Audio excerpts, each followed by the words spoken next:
अण्णा 2 दिवसांपूर्वी आला होता भावाच्या दुकानाची व्यवस्था लावण्यासाठी. दाजी मेला, पण दुकान कसं बंद ठेवायचं? खटखटे कुसुमला घेऊन गेला होता. अण्णाला वाटलं दुकानातला माल कणकवलीस न्यावा आणि आपलं दुकान वाढवावं. आणि मग शक्य तितके डोळे भरून तो लक्ष्मीकडे आला आणि म्हणाला, दुकानाचं काय करायचं? दाजी तर गेला. लोक मला हसतील, थुंकतील तोंडावर, म्हणतील भाऊ असून दुकानाचं काही केलं नाही. त्यावर लक्ष्मी म्हणाली, अण्णा सगळं कळतंय मला, तू माल घेऊन जा, आजच गाड्या भर हवं तर. आणि लक्ष्मीची दृष्टी चुकवत अण्णा म्हणाला, तेच म्हणतोय. लक्ष्मी बारीकसा हसून म्हणाली, तर हेच ते मी तुझ्या मनातलं ओळखलं का नाही? अण्णाही मग मोकळ्या मनानं हसून गाड्या भरायला गेल्या आणि गाड्या पाठवून रात्री लक्ष्मीकडे आला. खालच्या मानेनं हावऱ्या डोळ्यांनी म्हणाला, आज राहू इथं. लक्ष्मी पलंगावर अंग टाकून कुजबुजली, भीती वाटते? हो. बघ, हे बघ. लक्ष्मीनं पदर जमिनीवर टाकला. खिडकीतून विजेची वाकडी तिकडी रेख गजबजली. अण्णांनी गपकन डोळे मिटले. भित्तरा. लक्ष्मीनं त्याच्या लबलबीत पाठीला चिमटा घेतला. घराबाहेर वावटळीचे प्रचंड आवाज काचांचे प्रदेश उद्ध्वस्त झाल्यासारखे घुमत होते. छतावरचं कोळ्याचं जाळं थरथरत होतं आणि दारं खिडक्या दबा धरून बसलेल्या श्वापदासारखी वाटत होती. अण्णा उठ रे, उठ. लक्ष्मी अण्णाला ढवळीत होती आणि अण्णा आ वासून पडला होता. त्याला कडकडणाऱ्या विजेची भीती वाटत होती. काढ झालं की अण्णा दचकत होता आणि लक्ष्मी खदा हसत होती. कशाला राहिलास? खूप वर्षांपूर्वी तरुण होते तेव्हा माझ्याजवळ पिठाच्या गोळ्यासारखा गपगार पडलास आणि आज सुद्धा तेच. वाऱ्याचा वेग, पीळ, आवाज वाढला आणि वावटळीचा पिसाट गरगरणारा भोवरा गावावर भीमेच्या गदेसारखा फिरायला लागला. आकाश काळं ठिक्कर पडलं होतं आणि वीज आडवी तिडवी कडाडत होती. नुसती आड केलेली दारं खाड वाजायला लागली आणि बंद दारात हादरे बसायला लागले. सदाशिव वामनजवळ सरकला आणि खुन्या आडवा पडून राहिला. ओटीवरचा बेळांचा तटा वाऱ्यानं काड दिशी फाटून रस्त्यावरनं तडतडत गेला. आणि अशा गोल गोल फिरणाऱ्या तुफानी हवेत मग पावसाच्या मुसळधारा आडव्या कोसळायला लागल्या. एक धार तीरासारखी वातावरणात घुसू लागली. घरांवरची कौलं सड उडू लागली, एखाद्या पक्ष्याची पिसं उडतात तशी. झाडंही कोसळू लागली. सगळ्या गावावरनं वावटळ घुमायला लागली. घरांचे पाये हादरून सगळा गाव उलटा होतोय का काय, पाण्यात पडलेल्या प्रतिबिंबासारखा असं वाटायला लागलं. सदाशिवनं आतडं चिरून टाकणारा विजेचा कडकडाट होताच कानावर हात ठेवला. कुत्रा सणसणून भुंकला. ओटी हादरली. चल, आपण लक्ष्मीच्या ओटीवर जाऊ. हे घर कोसळेल आता. चल वामन, चल. तू जा. अरे मरशील फुकट. मरेन. मर बाबा. सदाशिव धावत गेला. लक्ष्मीच्या ओटीवरच्या झोपाळ्याखाली पडून राहिला. खुन्या मागोमाग जाऊन झोपाळ्यावर बसला. वारा, पाऊस आणि विजा, वादळ, वावटळ आणि कडकडाट, किंकाळ्या, गावाची झोप उडाली होती. पळायला कुठे वाट नव्हती. बकुळ लगबगीनं बाहेर आली. वामनला हलवून म्हणाली, चला उठा ना, आत चला. आत? चला, पाया पडते तुमच्या. तू जा ना, आत जा. वीज कडाडली आणि बकुळनं समोर पाहिलं आणि ती वादळातनं धडपडत लक्ष्मीच्या ओटीवर गेली. लक्ष्मीचा झोपाळा वावटलीनं सारखा हलत होता. लोखंडी कड्या कुरकुरत होत्या आणि झोपाळ्यावरचा खुन्या पिसाटल्यासारखा भुंकत होता. बकुळ दचकून उभी राहिली. खुन्याचं डोकं चढत होतं. झोपाळा हालत होता. सदाशिव मेल्यासारखा गबगार पडून होता. खुन्या झोपाळ्यावरनं उडी घ्यायला पाहत होता, पण झोपाळ्याचा प्रत्येक झोका त्याला फसवत होता. कडाडणाऱ्या विजेनं त्याच्या शिकारी डोळ्यातलं रक्त सणसणून तापत होतं. कुणीतरी आपल्याला पाठीवर टाकून उड्या मारतंय. पोलादी पंजातली नखं वसवसत होती. सदाशिव पळायची वाट बघत होता, पण रस्त्यावर आकाश उतरून हुतुतू खेळायला लागलं होतं. भीमाची गदा गरागरा फिरत होती. पाण्याच्या धारा धारधार पट्ट्यासारख्या मारा करत होत्या आणि उर्रावर हलणाऱ्या झोपाळ्यावर खुन्या पंजे रोवून भुंकत होता. बकुळनं पाहिलं. तिला वाटत होतं कसं जावं समोर. खुन्याचं डोकं फिरलंय. सदाशिव झोपाळ्याखाली पडू नये. बकुळ खांबाजवळ उभी राहून फक्त पाहत होती. काळजाचे ठोके वाढत होते. झोपाळा वर चढला तसा सदाशिव पडदिशी उठला आणि कोपऱ्यात गच्च उभा राहिला. झोपाळा चढत उतरत राहिला. खुन्यानं चवताळून उडी घेतली आणि त्याच्या डोकीवर खाडकन झोपाळा आदळला. खुन्या कळवळला, रडल्यासारखा भुंकला. वादळाच्या घोंगावण्यात एका जनावराची किंकाळी खोल घुसली. खुन्यानं पुढच्या लांब तांगड्या उचलल्या आणि झोपाळा परत त्याच्या दातांवर सणकन बसला. खुन्याची आतडीच पेटली. तो मग खोळ्यासारखे पुढचे पंजे उचलून नाचत राहिला. झोपाळा आदळत राहिला. खुन्यानं वर चढलेल्या झोपाळ्यावर झेप घेतली आणि तो आडवा तिडवा जमिनीवर कोसळला. हवेत हलणाऱ्या त्या श्वापदाला डोळे नव्हते, दात नव्हते, का जाबडाही नव्हता. खुन्याला तरीही त्या श्वापदाकडनं जबर फटके मिळत होते.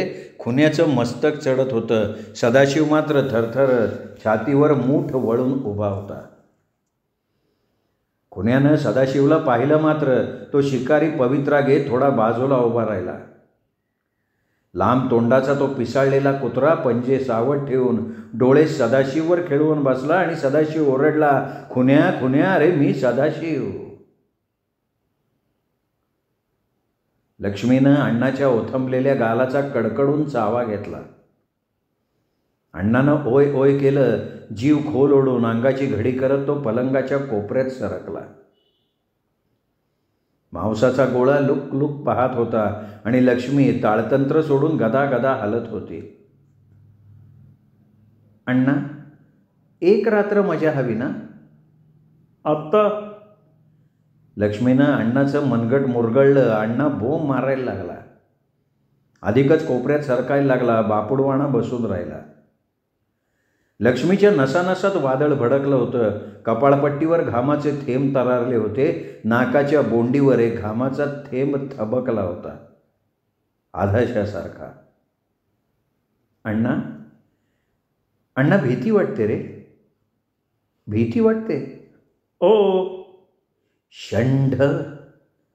लक्ष्मीनं त्याच्या दोंदावर एक गुद्दा ठेवून दिला आणि वस्त्र फेडून ती चोळीची गाठ सोडायला लागली. अण्णा भेदरल्यासारखा झाला. त्याने डोळ्यांवर हात घेतले. लक्ष्मी कमरेवर हात घेऊन एखाद्या शुद्ध शिल्पासारखी उभी होती. मांसातलं शिल्प निर्भयपणे प्रकटलं होतं. अण्णा पांगळ्यानं म्हणाला, कोण आहेस तरी कोण तू? पापी, पापी आहे मी. या सगळ्या ईश्वराच्या लीला आहेत. नमस्कार कर. नमस्कार. लक्ष्मीनं आपल्याच निरभ्र अंगावरनं एकदा तृप्तपणे नजर फिरवली. खदा खदा हसत पुन्हा म्हणाली, मलाही हे अंग ओरबाडावंसं वाटतं. किती ताजी टवटवीत आहे रे मी. अण्णा, डोळे फुटले का रे तुझे? टिपून तरी घे, घे. लक्ष्मी, भीती वाटते मला. षंढ आहेस, पापी आहेस, पापी. लक्ष्मीनं जमिनीवरचं वस्त्र उचललं आणि कसं बसे नेसून पलंगावर धाडकन घालून घातलं. अण्णा एवढंसं तोंड करून बघत होता, बेडकासारखा. दोंद वाढवा मेल्यांनो, नुसती दोंद. नरकात पाडाल. लक्ष्मी वैतागून बोलत होती. मग ती जमिनीवर तिरस्कारानं थुंकली. खुन्या, सदू. बकुळ ओटीवरच्या खांबाड उभी होती. पदर फडफडत होता. झोपाळा गरगरत चढत उतरत होता. बकुळ, बकुळ जा, जा बकुळ, पळ इथनं. खुन्या जीव घेणार माझा. सदू, अरे मी कशी पळू सांग. खुन्याला एक लाथ आण. लाथ? ते सामान्य जनावर नव्हे. ते बघ, ते बघ. बाप रे. सदाशिव दाराकडे सरकला आणि झोपाळा खुन्याच्या मानेवर तडाखा देऊन वर चढला. खुन्या म्हणून बकुळ ओरडली आजीजीनं, काकुळतीनं, पण खुन्याची पेटली नजर सदाशिववर सुरीसारखी खिळली होती. झोपाळा हालत होता. खुन्याचा अपमान करणारं ते श्वापद वाऱ्यानं पिसाळलं होतं. खुन्याच्या रक्ताचा कण कण त्याने ढवळला होता आणि सदाशिवनंच ते खुन्याच्या अंगावर सोडलं होतं. खुन्या फडशा पाडणार होता. टपून बसला होता. सदाशिव भिंतीला पाठ घाशीत दाराकडे सरकला. खुन्याचे डोळे त्याच्या मागोमाग वळले. बकुळ टाळ्या पेटून खुन्याची नजर आपल्याकडे ओढायचा प्रयत्न करत होती. खुन्या वळत नव्हता. तो वेध घेऊन उडी टाकणार होता. बकुळ, बकुळ माफ कर. सगळं विसर बकुळ. सदाशिव दाराकडे गेला. बंद दारावर धक्के मारायला लागला आणि खुन्यानं विजेची प्रचंड काच वातावरणात फुटताच सदाशिवच्या मानेवर उडी घेतली. तीक्ष्ण दात मानेच्या मणक्यात घुसले आणि सदाशिव आई असं म्हणत लक्ष्मीच्या दारासमोर कोसळला. बकुळनं खुन्याच्या कमरेत सर्व शक्ती एकवटून लाथ घातली, पण खुन्याचे दात अधिकच रुतले आणि मग ते शिकारी जनावर सदाशिवच्या रक्ताचं कारंज उडवून वादळात घुसलं.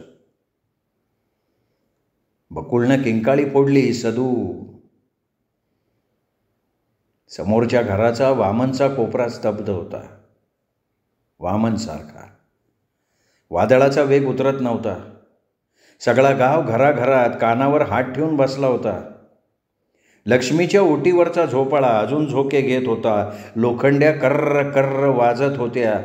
बकुळनं सदाशिवची मान उचलली आणि त्याने अखेरची साथ घातली. दातोडचावून साथ घातली. लक्ष्मी. रक्ताचा एक एक थेंब ठिपकत राहिला आणि बकुळ दार ठोठवायला लागली. विजेचा एक लोळ तापत्या लोखंडासारखा तुटला. धरकदार गचकन हल्लं. अण्णानं कानावर हात ठेवले आणि तो लक्ष्मीच्या कुशीत शिरायला लागला. लक्ष्मीने पाय झाडले आणि म्हणाली, लाथेनं उडवून दे ना. चल दूर हो.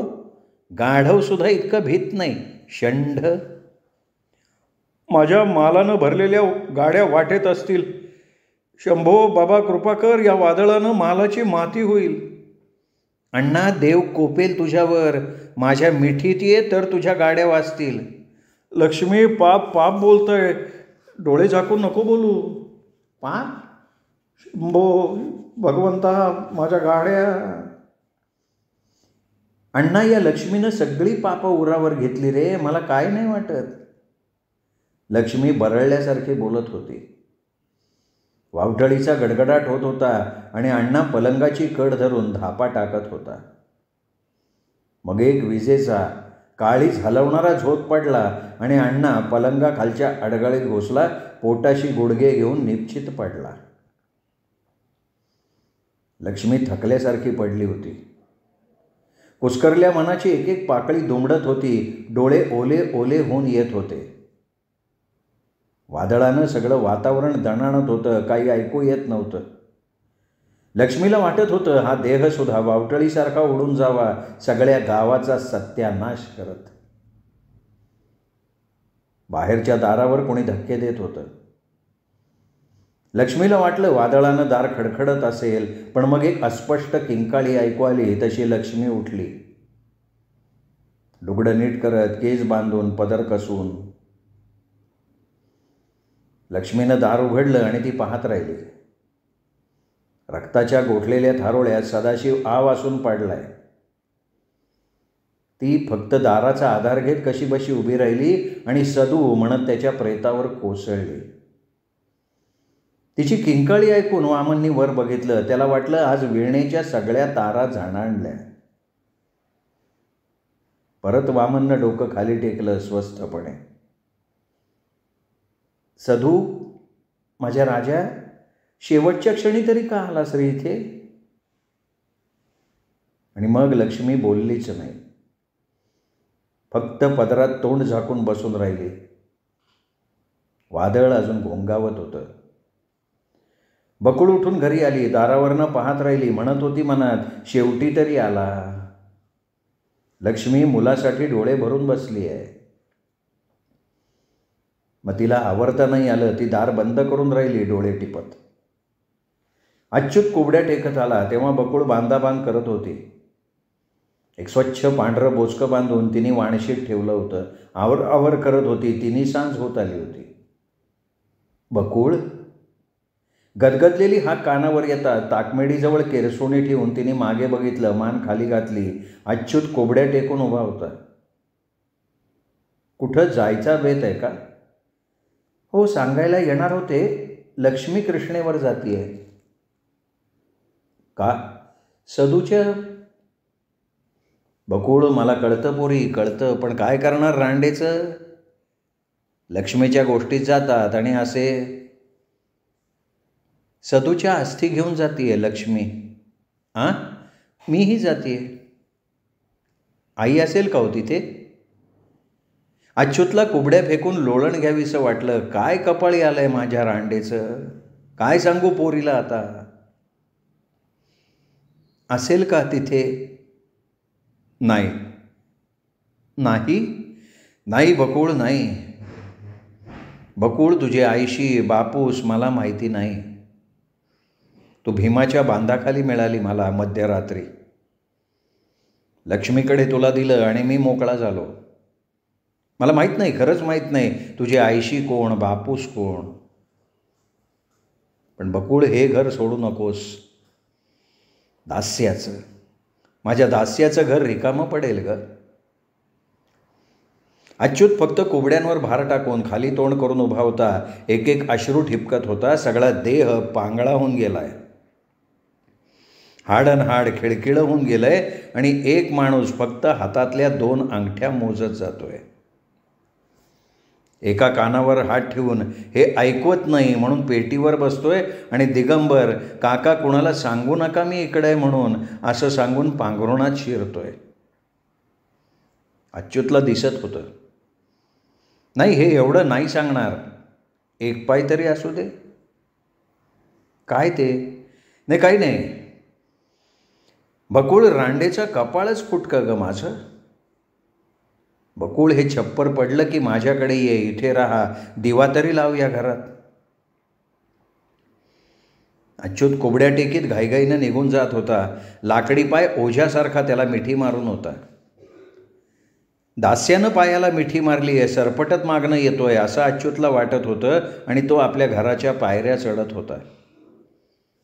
नरुवेडा रस्त्यावर उभं राहून ठो ठो बोंब ठोकत होता. लक्ष्मीच्या घरासमोर बैलगाडी उभी होती. बकुळ उभी होती. अच्युत गेला तरी एकटीच वाणशीच्या कोपऱ्यात उभी होती. शेवटी हे कळायचं तेवढं होतं, पण कळून तरी काय फायदा झाला सगळ्याचा. आयुष्य असंच गेलं, उन्हात वाळत घातलेल्या लक्तरासारखं.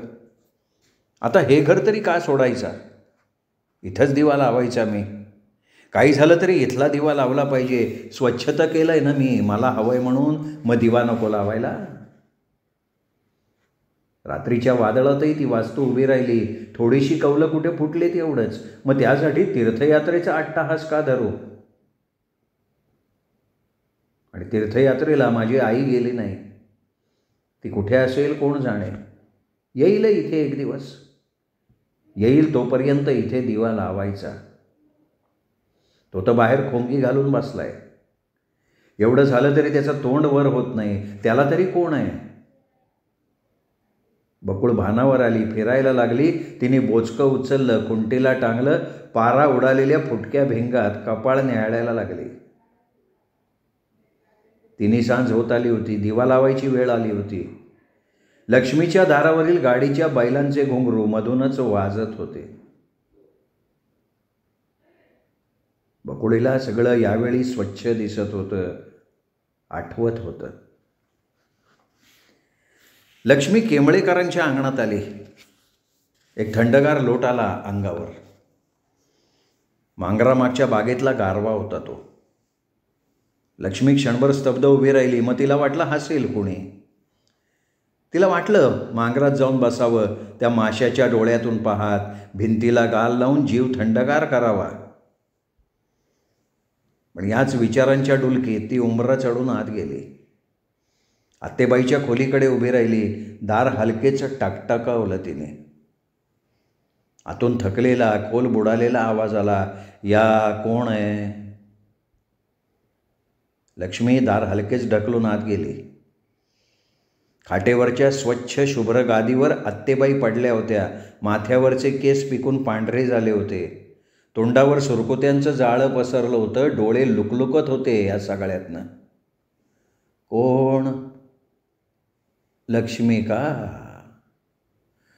उभी का? बैस इथे खाटेवर. त्यांना भेटून आलीस? आत्तेबाई कुशीवर वळून विचारत होत्या. आत्तेबाई अजूनही तेच? काय ते? नाही ग, त्यांना बरं वाटेल. दिसत नाही त्यांना, डोळे गेलेत त्यांचे.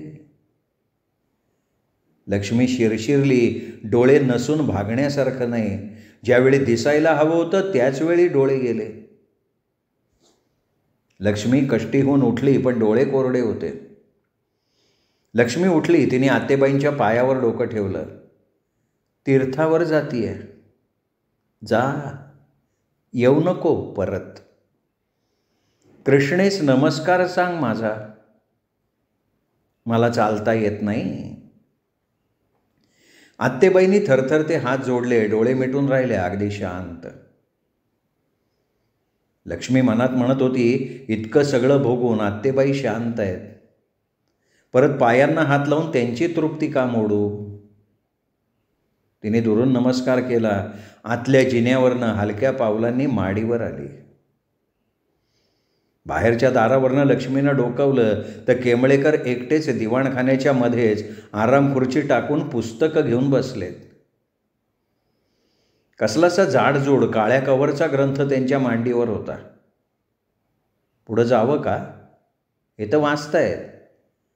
आत्तेबाई म्हणाले, यांचे डोळे गेलेत. आत्तेबाई खोटं का बोलतील? छे, ही कल्पना नाही करवत. त्या खोटं बोलणार नाहीत कधी. लक्ष्मी पुढे गेली. चोर पावलांनी त्यांच्या मागे जाऊन उभी राहिली. तिने वरून हातातली काकणं धरून हात पुढे केला. अगदी डोळ्यांसमोर अधांतरी हलवला. शरमली ती. काय करतोय हे आपण? न्यायाधीशाची थट्टा. लक्ष्मीला वाटलं जाऊन पाय धरावेत त्यांचे, पण केंबळेकरांनी मागं वळून पाहिलं नाही. त्यांना नक्कीच दिसत नसावं. नक्कीच. ती मग समोर गेली, उभी राहिली. तरी केंबळेकर पुस्तकात डोळे घालून बसले होते, डोळ्यांवर सोन्याच्या ताडीचा चष्मा लावून. मी आली आहे. कोण? लक्ष्मी. वाचत होतो, माझं लक्ष नव्हतं. वा वा, काय लिहिलं टिळकांनी गीता रहस्य. तुला काय समजणार पण? लक्ष्मीला वाटलं हसावं या न्यायाधीशाला, पण मग ऊर भरून आल्यासारखं झालं. का आलीयस? तीर्थावर जातीये. मला कळलं सदूचं. बोलत का नाही आहेस? फक्त निरोप घ्यायला आले. लक्ष्मी, तीर्थावरून लवकर येशील का? आले काय? नाही आले काय? नाही तसं नाही, आज फार छान दिसतीयस. हेच पातळ का ते? कधीची गोष्ट? लक्ष्मी निरखून पाहत होती केंबळेकरांच्या चष्म्यात. दिसतंय का यांना? खरंच दिसत असावं. बघू तर खरं. लक्ष्मी मग हलकेच म्हणाली, कसल्या रंगाचं? जास्वंदी. पण एकदा चंद्रकळा पाठवली होती मी, नेसलेली पाहायचंय. जास्वंदी? हां, तीच नेसली आज. लक्ष्मी मुद्दा म्हणून केंबळेकरांना वाईट वाटू नये म्हणून होकारार्थी बोलली. केंबळेकर हसत होते, त्यांचे डोळे हसत होते, सगळं अंगच हसत होतं. लक्ष्मी वेंधळ्यासारखी पाहत उभी होती. न्यायाधीशाचे डोळे ते अजून विसरले नव्हते. फक्त खिडकीतून डोकावले, त्यांनी वेडेपणानं चित्र साठवून घेतलं आणि अजूनही ते विसरता येत नव्हतं त्यांना. केंबळेकर उठू बघत होते, मग बसून राहिले. त्यांना हात द्यावा असं वाटूनही लक्ष्मी पुढे झाली, पण मनाशी म्हणाली, यांना आंधळेपणा लपवायचा असेल तर आपण का त्यांना लाजवायचं? जाते मी, तुमच्या वाचनात अडथळा नको. हो, न्यायदानात सगळं आयुष्य गेलं, पोरांच्या दुःखानं ग्रासलं तेव्हा वेळ मिळाला नाही. आता तरी थोडं वाचावं, वेळ कसं जाणार? हो तर काय, बरोबर आहे, येते. लवकर ये, परत येताना काळी चंद्रकळा नेसून ये. ती थोडी दूर जिन्याकडे गेल्यावर तिचं हास्य कुठल्या कुठे पळालं. ती केंबळेकरांकडे बघत उभी होती. ते केविलवाणेपणानं गीता रहस्याची पानं परतत होते. कुणी आलं का याची चाहूल घेत होते. चष्म्याची काच धोतराच्या शेवानं पुशीत होते. लक्ष्मी शरमून गेली होती. ती जडपणे जिन्याची एक एक पायरी उतरत होती. न्यायाधीशानं याही वेळी जवळ येऊ नये. येणार होते जवळ, पण त्यांना आपला आंधळेपणा लपवायचा होता. म्हणजे अगदी अखेरही माझ्या पदरी वांजपणाच. या देहाला असा कोरडाच असू दे. शेवटच्या पायरीवर आली आणि तिला आठवलं, आत्तेबाई म्हणाल्या होत्या ना, तीर्थावर जातीयस ना, आता परत येऊ नको. तेच खरं. तिला वाटत होतं या घरातनं जाताना तरी डोळ्यांचा बांध फुटेल, पण डोळे कोरडेच होते. लक्ष्मी जाई सदूच्या अस्थी घेऊन घराला टाळं करून बोचकं घेऊन वामनच्या ओटीवर आले. वामन, काय? जाते रे मी. येणार नाही? नाही. लक्ष्मी बकुळकडे भरल्या डोळ्यांनी बघत होती, पण तिनं कोरड्या कोरड्या पाहिलं. बोचकं घेऊन पायठाण उतरली. वामनची मान गुडघ्यात पडली. वामन परत कधीही मान वर करणार नव्हता. पायाभोवतीची हाताची मिठी सुटणार नव्हती. वामन मेला होता. बैलगाडी सावंतवाडीच्या दिशेने निघाली. तिने वळण घेतलं. पुढेही ती तशीच वळणं घेणार होती. बैलांचे घुंगरू वाजत होते, वाजणार होते. एक विचित्र ताल धरला होता त्यांनी. लक्ष्मी सावंतवाडीहून मोटारीनं कृष्णेवर जाणार होती. एकटीच मागं बसली होती. गाव मागे राहत होता. त्या कुबड्या, ते घर, वेडा नरू सगळं दूर राहत होतं. या दुराव्याचा तालच त्या घुंगरांनी धरला होता. त्या विचित्र तालातून लक्ष्मी काही वेचत होती, पण फार थोडं हाताशी लागत होतं. त्यांनी हात जड होत होते आणि डोळे मात्र तसेच कोरडे राहत होते. त्या कोरड्या डोळ्यांपुढे आकाश पुन्हा भरत होतं, दाट होत होतं. एक पक्षी कुठल्या तरी झाडावरनं धारांची आळवणी करत होता. तहानलेलं ते टिचभर पाखरू अवघ्या आकाशाची प्रार्थना करत होतं. पाखरू शीळ घालत होतं. लक्ष्मी त्या शिळेच्या दिशेनं पाहायला लागली. भरल्या आकाशाच्या ओलसर सावलीतून एक नाव नसलेली, हिरवे चोडे भरून नुकती संसारात पाऊल ठेवणारी, कुणी हिरवं गर्द पातळ नेसून त्या काळ्या नदीवर चालली होती. प्रत्येक पाऊल स्वप्नात पडल्यासारखं पुढे पडत होतं. उगीचच केतकी गळ्यातली काळी गळेसरी ती चाचपत होती. खाडीची भरती वरच्या नदीत शिरत होती आणि कुण्या कोवळ्या मुलीच्या कमरेवर एक काळी घागर होती. मातीची काळी घागर. पाण्याचं सर्पाकृती वळण कातर वेळेचा काळोख भरतीबरोबर शोषत होतं. त्या शीतल गोऱ्या पावलांनी नदीचा काठ गाठला. पावलातली चांदीची जोडवी माशाच्या डोळ्यासारखी क्षणभर चकाकली आणि ती घागर प्रवाहात बुडवणार तो तिची पावलंच काठावरनं घसरली. ती प्रवाहात खेचली गेली. त्या हिरव्या कमरेवरची काळी घागर भरतीकडे ओढली गेली. नाव नसलेल्या त्या डोळ्यांची नीट उघडझापही झाली नसेल. एक मृण्मय देह जलमय होऊन गेला आणि मातीची काळी घागर मात्र पाण्यावर उघडी तरंगली. वाहतीये, अजूनही वाहत असेल का? लक्ष्मी पुटपुटली. तिला आज अचानक सारं काही आपोआप दिसत होतं. मीही वाहतीये. अशीच मी वाहून जाणार आहे का? लक्ष्मीने डोळ्यांना पदर लावला, पण तिथे पाण्याचा टिप्पूस नव्हता. सगळ्या दिवस रात्रीही अशाच कोरड्या गेल्या होत्या. रानात कुणी अजूनही बासरी वाजवत बसला असेल? बसेना बापडा. लक्ष्मी मध्येच गाडीचा धक्का खाऊन हलत होती. नरू वेडा भरल्या आकाशाखाली स्वतःभोवती वाटोळा वाटोळा फिरत होता. उंच चांदबाबा शिडीशिवाय त्या गावातले दिवे उजळत होता. त्याचा उत्साह दाढी पिकली तरी उतू जात होता. अच्युत स्मरणी ओढत खाटल्यावर बसला होता. लाकडी पाय त्याने जमिनीवर टेकला होता आणि एक पक्षी धारांची आळवणी करत होता. उंच शीळ घालत होता. वेडा नरू लटपटत मोन्या मोन्या चालत होता. टाळ्या नाहीत, उड्या नाहीत, हसणं नाही, रडणं नाही. पोट पाठीला लागलेलं ते वेडं ध्यान सगळं अंग सैल सोडून चाललं होतं. वाटलं होतं की पांघरुणासारखं ते चिखलानं बरबटलेलं शरीर चिखलात ओघळून पडेल. वेडा चाललेलाच होता. समोरचा गाव कानावर हात ठेवून बहिऱ्यानं उभा होता, पेटून विझलेल्या सरणासारखा. बकुळ दार उघडून बाहेर आली. दचकल्यासारखी उभी राहिली. कुठून तरी आर्त हेल ऐकू आला. गावात यावेळी कोण असं चित्कारलं असेल म्हणून घाबऱ्या घाबऱ्या ती पावसात उतरली. पाहायला लागली. समोरच्या बत्तीच्या उजळत्या खांबाकडे नरू स्वतःभोवती फिरतोय हे तिने पाहिलं.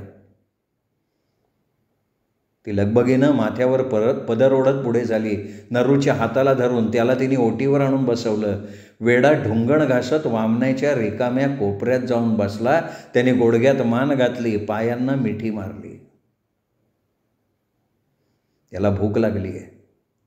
वेडा असला म्हणून काय झालं? पोट पाटीला लागलंय. बकुळ घाई चुलीकडे गेली. तिने सुपातल्या कण्या पातेल्यात ओतल्या. ती म्हणत होती, वेडा असला तरी सोबतीला काही वाईट नाही आहे. एकटं कसं राहणार? भीती वाटत नाही. दगड झाला आहे मनाचा. अंग चिरलं तरी दुखणार नाही, पण वेळ जायला हवं ना. याला कोण जेवू घालील आता गावात? आता लक्ष्मी तर गेली गाव सोडून. मलाच घातलं पाहिजे जेवायला. वेड आहे हा. याला कुठे सांगता येतं भूक लागल्याचं? शोधूनही आणावं लागेल. वेडा. लहानग्याचं असं असतं म्हणे, निर्मळ असतात ती. बकुळ चुलीसमोर बसली होती आणि त्या अंतर्मुख मुद्रेवर भडकल्या लाकडाच्या जाळाचा उजेड पडला होता. पावसानं भिजलेल्या अंगावरचं लुगडं आपोआप सुकत होतं. भांडं रटमट वाजत होतं. पेज उकळत होते. लहानगी कशी असतात, नागडी उघडी नरूसारखी. बकुळनं पदर दूर केला. चोळीत डोकून बघितलं, पानात भरत नाहीये ना. शी, या बाडग्यास्थानात कसा भरेल? बकुळला एकाएकी जाणीव झाली, सबंध गावात मी एकटीच आहे. बकुळनं ओठाशी नेलेली कण्यांची ऊन ऊन पेज नरूनं घटाघटा पिऊन टाकली. परत गुडघ्यात मान घातली. बकुळनं पदरानं हळुवारपणे त्याची ओली डोकी टिपली. ती भांडं घेऊन दाराकडे गेली. दचकून मागे फिरली. विचित्रपणे वेड्याकडे पाहायला लागली. तिने नरूला गदागदा हलवलं. नरूनं कुरकुरत बघितलं. तो पूर्ववत खोंगी घालून राहिला. हा शहाणा तर झाला नाही ना. याची भूक भागली तरी हा गप का? याचं वेड गेलं का काय? हा उड्या का मारत नाही? टाळ्या का पिटत नाही? बकुळ भिंतीला टेकून बसली. मान वळवून नरूकडे एकटक पाहत राहिली. हा शहाणा झाला असेल तर मात्र माझा आधार गेला. वेडा होता तेव्हा ठीक होता, पण आता शहाणा झाला तर? हा जन्माचाच वेडा आहे, पण कुणी सांगावं हा शहाणा होणार नाही कशावरनं? तसं असेल तर हाही नागवाच आहे. बकुळच्या खोल गेलेल्या काळ्याभोर डोळ्यात एक वेडीवाकडी रेग लकाकली. तिला वाटलं आता कुंकू पुसावं, त्याला हाकलून द्यावं. पावसाची पुन्हा एक मुसळधार सर कोसळायला लागली. बकुळ पुढ्यात रिकामं भांडं तसंच ठेवून बसली होती आणि नरूची मान गुडघ्यातच होती. श्रोते हो, तुम्ही ऐकत होतात चिंतामणी त्र्यंबक उर्फ चिंत्र्यम खानोलकर यांची कादंबरी रात्र काळी घागर काळी. ही कादंबरी इथे संपली. यापुढे ऐकूयात वेगळी कादंबरी काही कालावधीनंतर. भेटत राहूया दीपक रेगे कथाकथन चॅनलवर उत्तमोत्तम लेखकांच्या कथा कादंबरी ऐकण्यासाठी. नमस्कार श्रोते हो.